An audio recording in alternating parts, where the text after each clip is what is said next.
So, of course, the other issue is that, the layman explanation is, wala namang kwenteng arbitration award na yan. You need, who is gonna enforce it?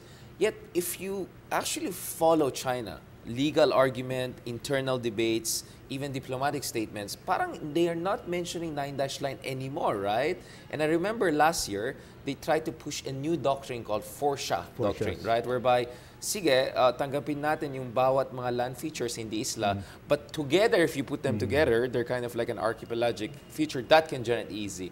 And that even that parang hindi sineryoso. Does that show that actually the arbitration award has had effect on China, and it's being enforced on its own because of the just sheer strength of the legal argument against 9-dash line? Yes, we hardly hear from China claiming ownership of the South China Sea because of the 9-dash line. I think they're embarrassed to claim ownership through the 9-dash line because there's no historical basis at all.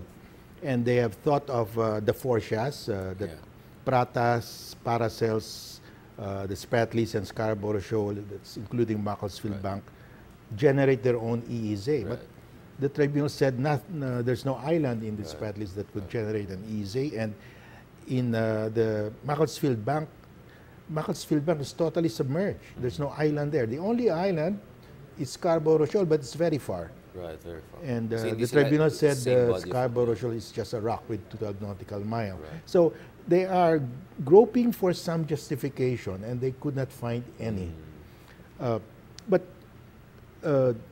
even now, as we speak, because when the ruling came out, the naval powers of the world said, there is no 9-dash line, it has no legal effect, so therefore there are high seas in the center of the South China Sea, and around the high seas are the exclusive economic zones. And under international law, under UNCLOS, there is freedom of navigation in the high seas and in the EEZ. So they're sailing now. They're sailing in the West Philippine Sea and telling China, this is an exclusive economic zone. We can sail here. We can fly here.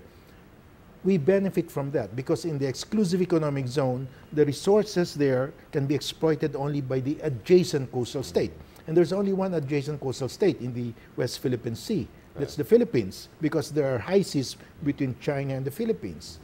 So when the naval powers of the world, US, UK, France, Japan, Australia, India, when they sail in the West Philippine Sea, they say to China, we sail here because this is an exclusive economic zone and there's freedom of navigation. They may not say that this belongs to the Philippines, but there's only one adjacent coastal state, and that's the Philippines. So they are actually enforcing the ruling for us.